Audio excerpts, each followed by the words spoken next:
EJ's NFL predictions 2011, my completely outlandish and completely unresearched ideas in regards to the upcoming NFL season. I'm going to talk now about the NFC West, the division full of crap last season, with Seattle winning that division, and pretty much one of the ugliest things in the history of divisions in sports, with a losing team actually winning a division and then getting a home playoff game, which they actually wound up winning.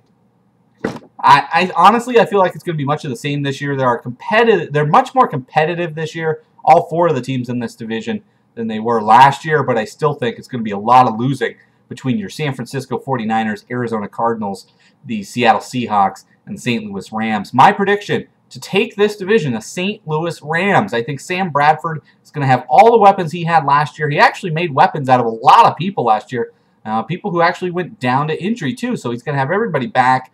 I think the Rams are going to be focused. They know what they can do with Bradford. They can push him, and I think he can take it.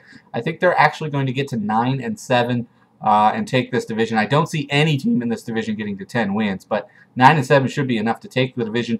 Closely behind the Rams, but probably not making the playoffs, the Arizona Cardinals. I think they do improve. They were the worst team in a really bad division last year, but the addition of Kevin Kolb basically gives them some stability at quarterback, even though we haven't really seen a whole lot out of Kolb. I think the fact that we'll know who the quarterback is week in and week out for the Arizona Cardinals is going to help them improve. And I really like what Colin Cowherd, specifically from ESPN, has been saying in regards to the Cardinals' chances. They've made a lot of improvements across the board. They have an excellent coach. And if the Cardinals are going to sneak up and surprise somebody, they definitely have a chance to do it this year with the NFC West still being so weak. The other two teams of the division, a lot of people are saying San Francisco, the 49ers, are actually going to take the division. I don't see how that's even possible. Alex Smith is still your quarterback. You're trying out Dante Culpepper, for Christ's sake. Culpepper may not even make the team, who knows. Alex Smith at quarterback is not going to get the job done, and that's absolutely a fact. It's a statistical fact. This team will not make the playoffs this year under any circumstances. I say running back's going to be suspect again this year because they're going to get injured, as they always do. Frank Gore's always hurt.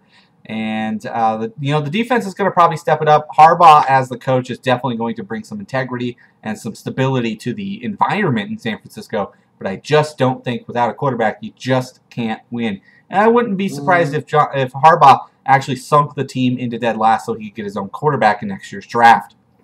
And then last in the division, I think dead last in this division coming up is going to be the Seattle Seahawks. It's become the USC of the NFL. Pete Carroll, he's going to wind up, he really wasn't that good last year, quite frankly, as a coach. He got lucky in a lot of circumstances, and other teams just were equally or more awful than the Seahawks were last year. I think the Seahawks wind up dead last, and Carroll's job winds up on the line going into next season. So, out of the NFC West, I'm taking the St. Louis Rams in 2011.